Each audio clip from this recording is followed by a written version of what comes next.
നമസ്കാരം. ആകാശവും കടലും ഒരുപോലെ വിറയ്ക്കുന്ന ആ അമ്പരപ്പിക്കുന്ന വാർത്തയിലേക്കാണ് ഞാൻ ഇന്ന് നിങ്ങളെ കൊണ്ടുപോകുന്നത്.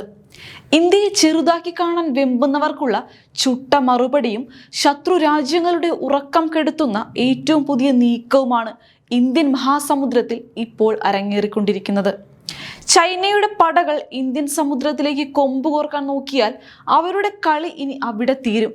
അതെ, വെട്ടിവീഴ്ത്താൻ തന്നെയാണ് ഇന്ത്യയുടെ തീരുമാനം. ലോകത്തെ ഞെട്ടിച്ചുകൊണ്ട് ഇന്ത്യയുടെ ഏറ്റവും ശക്തവും വലുതുമായ അണ്ടർ വാട്ടർ സേനയാണ് ഇപ്പോൾ കടലിനടിയിൽ പടയൊരുക്കം നടത്തിയിരിക്കുന്നത്.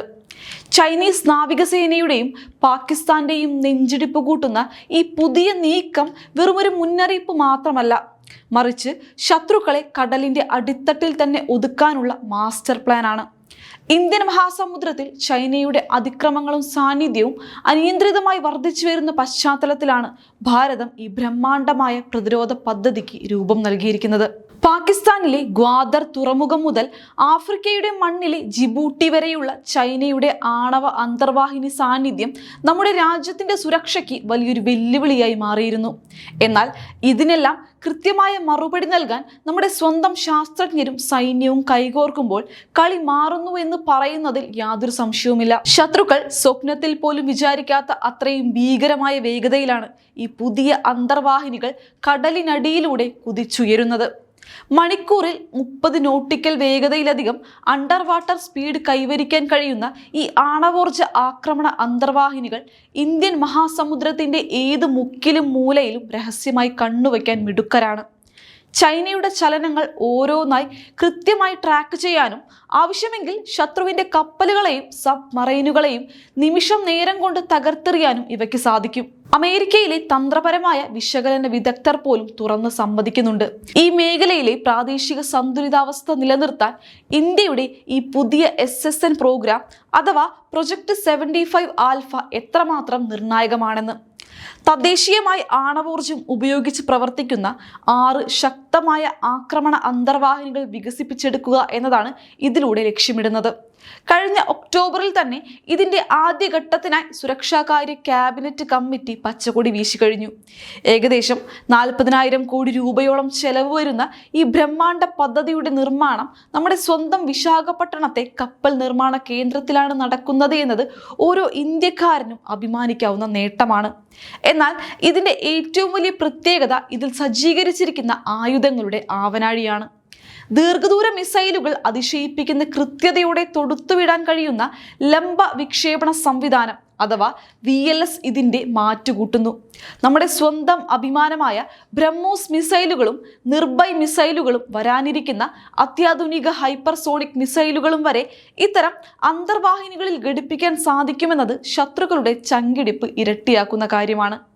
ഇതിനു പുറമെ ഭാരമേറിയ ടോർപിഡോകളും ഇതിന്റെ പ്രധാന ആയുധ ശേഖരത്തിലുണ്ട്. ചൈനയുടെ ഊർജ ഇറക്കുമതിക്കും വ്യാപാര നീക്കങ്ങൾക്കും ജീവശ്വാസമായ മലാക്ക കടലിടുക്ക് പോലെയുള്ള അതിനിർണായകമായ സമുദ്രപാതകൾ ഈ ഇന്ത്യൻ സബ്മറൈനുകളുടെ നിരീക്ഷണ വലയത്തിലായിരിക്കും. ഇനി പാകിസ്ഥാന്റെ പടിഞ്ഞാറൻ തീരങ്ങളിലെ അറബിക്കടലും ഗ്വാദറിന് ചുറ്റുമുള്ള ജലാശയങ്ങളും പൂർണ്ണമായും നമ്മുടെ മുഷ്ടിയിലാണ്.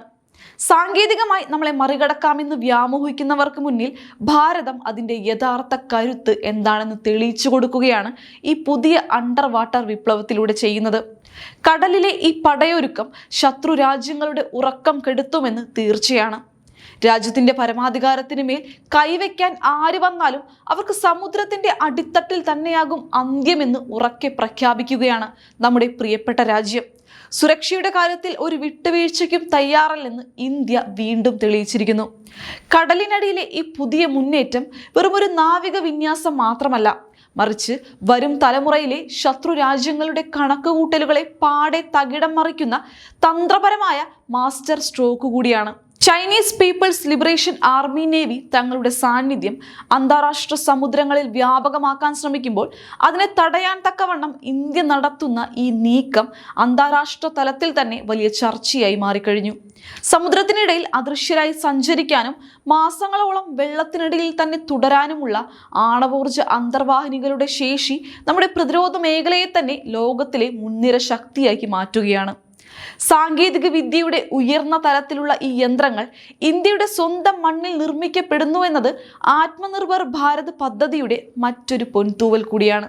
റഷ്യയുടെയോ മറ്റു വിദേശ രാജ്യങ്ങളുടെയോ സഹായത്തോടെ മാത്രം അന്തർവാഹിനികൾ വാങ്ങിയിരുന്ന ആ പഴയ കാലഘട്ടത്തിൽ നിന്നൊക്കെ മാറി ഇന്ന് സ്വന്തം കാലിൽ നിൽക്കാനും സ്വന്തമായി അത്യാധുനിക ആയുധങ്ങൾ വികസിപ്പിക്കാനും നമ്മുടെ രാജ്യം പ്രാപ്തമായിരിക്കുന്നു.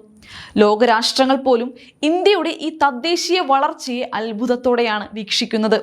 ആത്മവിശ്വാസത്തിന്റെയും കഠിനാധ്വാനത്തിന്റെയും ഫലമായി നമ്മുടെ ശാസ്ത്രജ്ഞരും സാങ്കേതിക വിദഗ്ധരും രാജ്യത്തിന് സമർപ്പിക്കുന്ന ഏറ്റവും വലിയ സുരക്ഷാ കവചമാണിത്. ഇന്ത്യൻ മഹാസമുദ്രത്തിന്റെ തന്ത്രപരമായ പ്രാധാന്യം ആഗോള തലത്തിൽ വളരെ വലുതാണ്. ലോകത്തിലെ പ്രധാനപ്പെട്ട ചരക്ക് നീക്കങ്ങളും വാണിജ്യ പാതകളും കടന്നുപോകുന്നത് ഈ സമുദ്രത്തിലൂടെയാണ്. അതുകൊണ്ട് തന്നെ ഇവിടെ ആധിപത്യം സ്ഥാപിക്കാൻ ലക്ഷ്യമിട്ട് ചൈന നടത്തുന്ന രഹസ്യ നീക്കങ്ങളും അന്തർവാഹിനികളുടെ സാന്നിധ്യവും ഇന്ത്യ ഇനി ഒരിക്കലും വെച്ചുപൊറുപ്പിക്കില്ല. നമ്മുടെ തീരദേശ സുരക്ഷ ശക്തമാക്കുന്നതിനൊപ്പം തന്നെ ശത്രുക്കളുടെ താവളങ്ങൾ തകർക്കാൻ തക്കവണ്ണമുള്ള ആക്രമണോത്സുകമായ സമീപനമാണ് ഇപ്പോൾ സൈന്യം സ്വീകരിച്ചിരിക്കുന്നത്. ഗ്വാദർ തുറമുഖം കേന്ദ്രീകരിച്ച് പാകിസ്ഥാനുമായുള്ള ചൈനയുടെ കൂട്ടുകെട്ടും ആഫ്രിക്കൻ രാജ്യമായ ജിബൂട്ടിയിലെ അവരുടെ സൈനിക താവളവും ഇന്ത്യൻ സമുദ്രത്തെ അസ്ഥിരപ്പെടുത്താൻ ലക്ഷ്യമിട്ടുള്ളതാണെന്ന് കാലങ്ങളായിട്ടുള്ള ആശങ്കയാണ്. എന്നാൽ ഈ ആശങ്കകൾക്കെല്ലാം വിരാമം ഇട്ടുകൊണ്ടാണ് ഇപ്പോൾ ഈ പുതിയ ആണവ അന്തർവാഹിനി പദ്ധതി യാഥാർത്ഥ്യമാകുന്നത്. സമുദ്രത്തിനടിയിലെ ഏത് നീക്കവും കൃത്യമായി നിരീക്ഷിക്കാനും ആവശ്യമെങ്കിൽ മിന്നലാക്രമണം നടത്തി ശത്രുവിന്റെ പടക്കോപ്പുകളെ കടലിൽ മുക്കാനും നമ്മുടെ നാവികസേന പൂർണ്ണ സജ്ജമാണ്. ശത്രുക്കളുടെ ഏത് നീക്കത്തെയും മുൻകൂട്ടി തിരിച്ചറിഞ്ഞ് പ്രതിരോധിക്കാനുള്ള ആധുനിക സംവിധാനങ്ങളാണ് ഈ അന്തർവാഹിനികളിൽ സജ്ജീകരിച്ചിരിക്കുന്നത്. രാജ്യത്തിന്റെ അതിർത്തികൾക്ക് കാവൽ നിൽക്കുന്ന നമ്മുടെ ധീര ജവാന്മാരുടെ കൈകളിൽ ഈ പുതിയ ആയുധങ്ങൾ എത്തുമ്പോൾ അത് സൈന്യത്തിന്റെ ആത്മവീര്യം ഇരട്ടിയാക്കുമെന്നതിൽ സംശയമില്ല. ഇത്തരത്തിലുള്ള സൈബറിക് സമുദ്ര യുദ്ധതന്ത്രങ്ങൾ ഇന്ത്യയുടെ പ്രതിരോധ നയത്തിൽ വന്നിരിക്കുന്ന വലിയൊരു മാറ്റത്തിന്റെ വ്യക്തമായ തെളിവാണ്. രാജ്യത്തിന്റെ അതിർത്തികൾ സംരക്ഷിക്കുക എന്നതിലുപരി സമുദ്രത്തിലെ ആധിപത്യം ഉറപ്പാക്കാനും സാമ്പത്തിക ഇടനാഴികൾ സുരക്ഷിതമാക്കാനും നാം എത്രത്തോളം മുൻഗണന നൽകുന്നുണ്ട് എന്ന് ഈ പദ്ധതിയിലൂടെ വ്യക്തമാകുന്നു. ലോകത്തിലെ വൻകിട രാജ്യങ്ങൾ പോലും അമ്പരപ്പോടെയാണ് ഇന്ത്യയുടെ ഈ മുന്നേറ്റത്തെ നോക്കിക്കാണുന്നത്. കാരണം കുറഞ്ഞ ചെലവിൽ ലോകോത്തര നിലവാരത്തിലുള്ള പ്രതിരോധ ഉപകരണങ്ങൾ നിർമ്മിക്കാൻ ഇന്ത്യക്ക് കഴിയുന്നു എന്നത് ആഗോള ആയുധ കമ്പോളത്തിൽ പോലും വലിയ ചലനങ്ങൾ സൃഷ്ടിക്കുന്നുണ്ട്. വിശാഖപട്ടണത്തിലെ കപ്പൽ നിർമ്മാണശാലയിൽ രാപ്പകലില്ലാതെ നടക്കുന്ന ഈ മഹാസംരംഭം പൂർത്തിയാകുന്നതോടെ ഏഷ്യൻ മേഖലയിലെ തന്നെ ഏറ്റവും ഭീകരമായ അണ്ടർ വാട്ടർ സേനയായി ഇന്ത്യ മാറുമെന്നതിൽ യാതൊരു സംശയവുമില്ല. നമ്മുടെ സമുദ്രമേഖലയെ ലക്ഷ്യമിടുന്ന ഏതൊരു ശക്തിക്കും ഇതൊരു ശക്തമായ മുന്നറിയിപ്പായിരിക്കും. രാജ്യത്തിന്റെ സാമ്പത്തിക പുരോഗതിക്കും സമാധാനാന്തരീക്ഷത്തിനും സുരക്ഷിതമായ സമുദ്രപാതകൾ അത്യാവശ്യമാണെന്ന തിരിച്ചറിവാണ് ഇത്തരം വലിയ പദ്ധതികൾ ഏറ്റെടുക്കാൻ സർക്കാരിനെ പ്രേരിപ്പിക്കുന്നത്. ശത്രുക്കൾ എത്രത്തോളം ആധുനിക ആയുധങ്ങളുമായി രംഗത്തിറങ്ങിയാലും അതിനെ പ്രതിരോധിക്കാൻ പോകുന്ന സാങ്കേതിക വിദ്യയും ആത്മധൈര്യവും നമ്മുടെ രാജ്യത്തിനുണ്ട്. സമുദ്രത്തിന്റെ അടിത്തട്ടിലെ ഇരുട്ടിൽ നിന്ന് ശത്രുവിന്റെ കപ്പലുകളെ ലക്ഷ്യമിട്ട് കുതിച്ചെത്തുന്ന ഈ സബ്മറൈനുകൾ ഇന്ത്യയുടെ കരുത്തുറ്റ വാളായി മാറും. എത്ര വലിയ രാജ്യമായാലും നമ്മുടെ പരമാധികാരത്തിന് മേൽ കൈവച്ചാൽ കളി മാറും എന്ന ശക്തമായ സന്ദേശമാണ് ഈ പുതിയ പദ്ധതിയിലൂടെ ലോകത്തിന് ലഭിക്കുന്നത്. രാജ്യത്തിന്റെ സുരക്ഷയാണ് സർക്കാരിന് എപ്പോഴും പ്രഥമ പരിഗണന. ആ ലക്ഷ്യത്തിലേക്ക് നമ്മുടെ സൈന്യവും ശാസ്ത്രജ്ഞരും ഒരുമിച്ച് ചുവടുവെക്കുമ്പോൾ ഇന്ത്യയുടെ ഡിജിറ്റൽ പ്രതിരോധ ചരിത്രത്തിൽ മറ്റൊരു സുവർണ അധ്യായം കൂടി രചിക്കപ്പെടുന്നു. സമുദ്രത്തിന്റെ ആഴങ്ങളിലെ ഈ പുതിയ കരുത്ത് വരും നാളുകളിൽ നമ്മുടെ രാജ്യത്തിന്റെ സുരക്ഷയെയും സമാധാനത്തെയും കൂടുതൽ സുദൃഢമാക്കുമെന്നതിൽ സംശയമില്ല. ഭാരതത്തിന്റെ പ്രതിരോധ ചരിത്രത്തിലെ തന്നെ എക്കാലത്തെയും വലിയ നാഴികക്കല്ലായി ഈ പദ്ധതി ചരിത്രത്തിൽ അടയാളപ്പെടുത്തപ്പെടും. സമുദ്ര സുരക്ഷയിൽ സ്വയം പര്യാപ്തത കൈവരിക്കുന്നതോടൊപ്പം തന്നെ ആഗോളതലത്തിൽ ഒരു മുൻനിര സൈനിക ശക്തിയായി ഇന്ത്യ മാറുന്നതിന്റെ പ്രൗഢമായ കാഴ്ചയാണ് ലോകം ഇപ്പോൾ കണ്ടുകൊണ്ടിരിക്കുന്നത്. അപ്പോൾ നമ്മുടെ രാജ്യത്തിന്റെ ഈ അതിശക്തമായ പ്രതിരോധ നീക്കത്തെ നിങ്ങൾ എങ്ങനെയാണ് നോക്കിക്കാണുന്നത്? താഴെ കമന്റ് ചെയ്യുക. മറ്റൊരു സമകാലിക വിഷയവുമായി വീണ്ടും വരാം. നന്ദി.